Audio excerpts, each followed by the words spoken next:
I saw my ex-boyfriend last week pumping gas at a rundown station on the edge of town. He was driving a beat-up Honda with a cracked windshield. The same guy who used to brag about only driving luxury cars. The same guy who told me I'd never survive without him. When he looked up and saw me in my brand new Tesla, his face went completely pale. And, honestly, I just smiled and drove away. 4 years ago, I thought Derek was my forever person. We met at a charity gala where I was volunteering. He walked in wearing a tailored suit, flashing that confident smile that made everyone turn their heads. He worked in real estate development, or so he said. He talked about his investments, his properties, his vision for the future. I was a nurse working double shifts at the hospital, barely making ends meet, but I had big dreams. I was saving for my own home, building my credit, planning my future. Derek was charming. He'd show up at the hospital with coffee, leave sweet notes on my car. Within 3 months, he asked me to move in with him. Why waste money on 2 rents? He said, we're building a life together. His apartment was nice, really nice. Downtown high-rise. Floor-to-ceiling windows. I should have asked more questions. But I was in love. I was stupid. The first month was perfect. Then he started asking for help. Babe, I'm waiting on a big commission check. Can you cover utilities this month? It was $400. I paid it. The investment deal got delayed. Can you grab groceries? Another $300. I paid it. Just until my projects close, he kept saying. I believed him. 6 months in, I was paying for everything. Rent, food, his car payment, his credit card bills. I picked up extra shifts. I stopped seeing my friends because I was always working. My savings account went from $12,000 to nothing. When I tried to talk to him about it, he'd get defensive. I'm building our future, he'd say. You don't understand business. These things take time. I worked 70-hour weeks. I skipped meals to save money. I wore scrubs with holes in them because I couldn't afford new ones. Meanwhile, Derek went to the gym every day, met his friends for drinks, bought new clothes. When I asked how he afforded it, he said his parents helped him out. I never met his parents. He always had an excuse. Then my mom got sick. Breast cancer. She needed help with medical bills, with rides to treatment, with everything. I was drowning.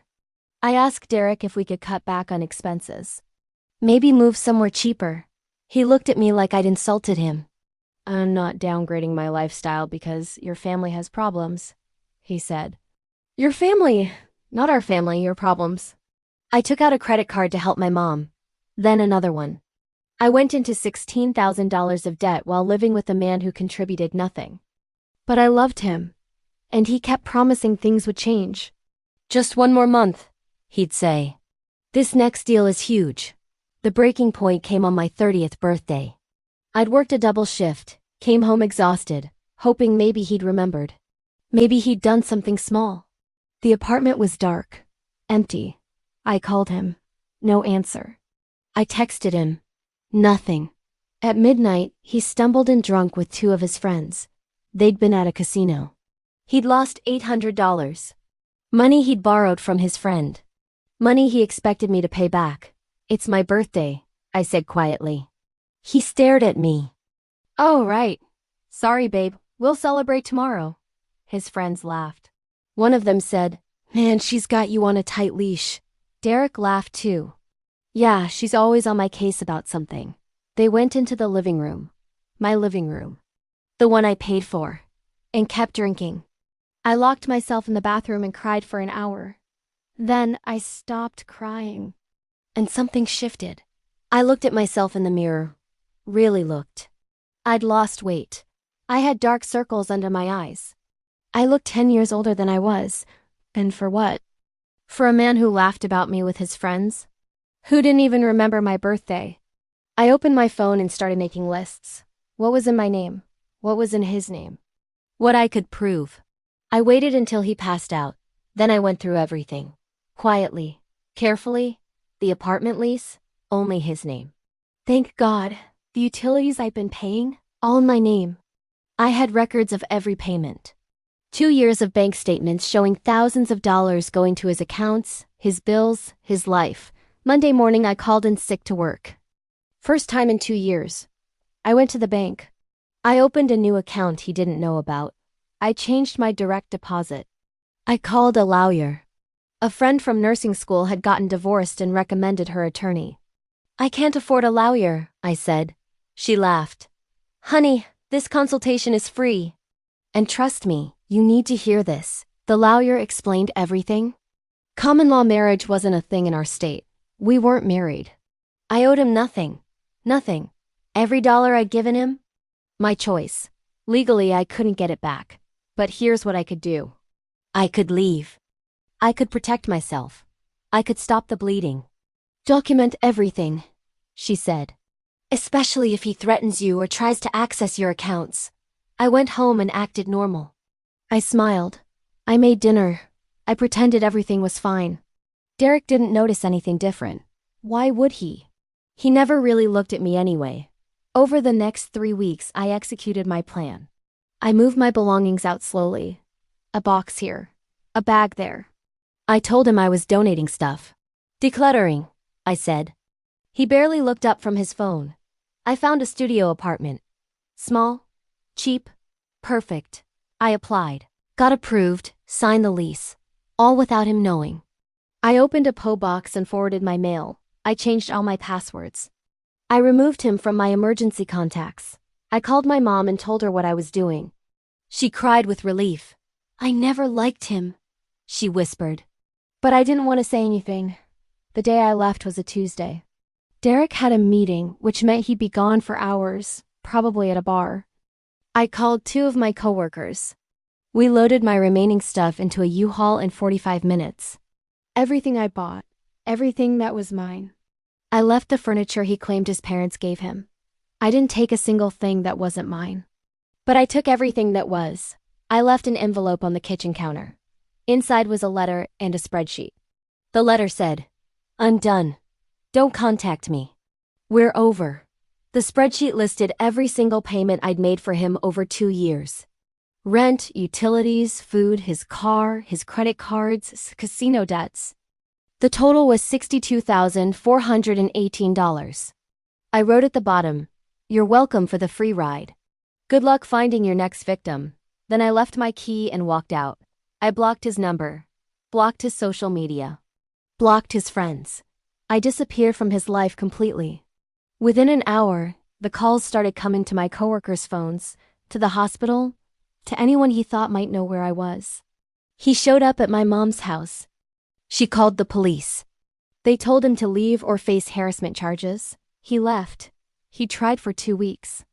Emails from new accounts, messages through old friends, even a letter mailed to the hospital. All of them said the same thing. He was sorry. He loved me. He'd change. He needed me. The last message said, "You'll never find anyone better than me. You're nothing without me." I didn't respond to any of it. Not one word. And slowly the messages stopped. I focused on myself. I worked my regular shifts, no more doubles unless I chose to. I paid off my credit cards. It took me a 1.5 years, but I did it. Every single dollar. I started therapy. I learned about financial abuse, emotional manipulation, narcissistic patterns. I learned I'd been in a toxic relationship and didn't even know it. I got promoted to head nurse. I started investing.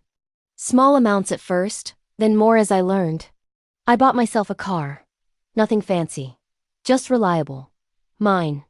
Paid in cash. I traveled. I went to Italy with my mom after she finished treatment. We drank wine and ate pasta and laughed until we cried. I dated casually. No rush. No pressure. I learned what I deserved.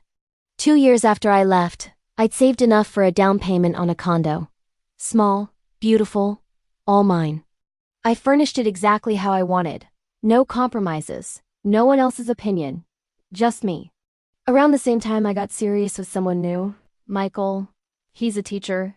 Kind, patient. He splits every bill down the middle without me asking. He remembers my birthday.